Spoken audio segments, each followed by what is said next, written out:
Почитувана колешка, имено ќе се осврнам на што вие го говоревте и накратко ќе дозволите да ви реплицирам.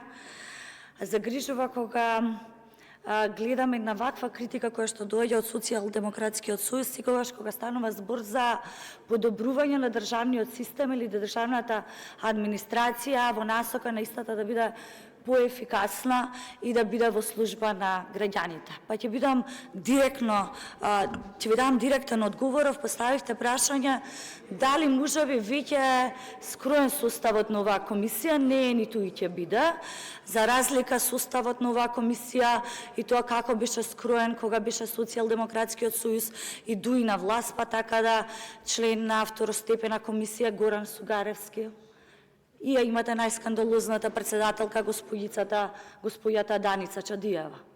Чинам тука веќе имало јасно скројување на членовите на оваа комисија, кои што ќе се согласите дека ако ги оцениме и тоа како потврдија во нивното работење.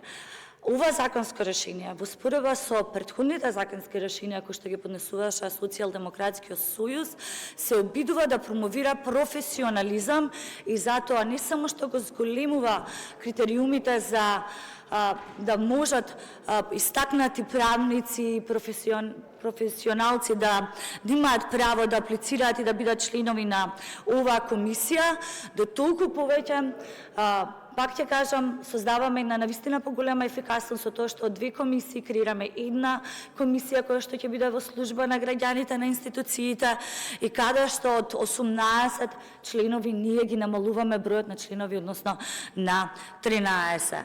Затоа препорачувам во иднина навистина да имаме една поголема и сензитивност, политичка пристојност, особено кога се говори за професионалност, па и се спомнува поддршка на европски проекти. Верувајте, ниту еден европски проект не поддржува партизација, кронизам, ниту непотизам. Напротив, сите европски проекти кои што се тука се во насока на зајакнување на капацитетите и во насока на подобар јавен сервис на граѓаните. Ви благодарам.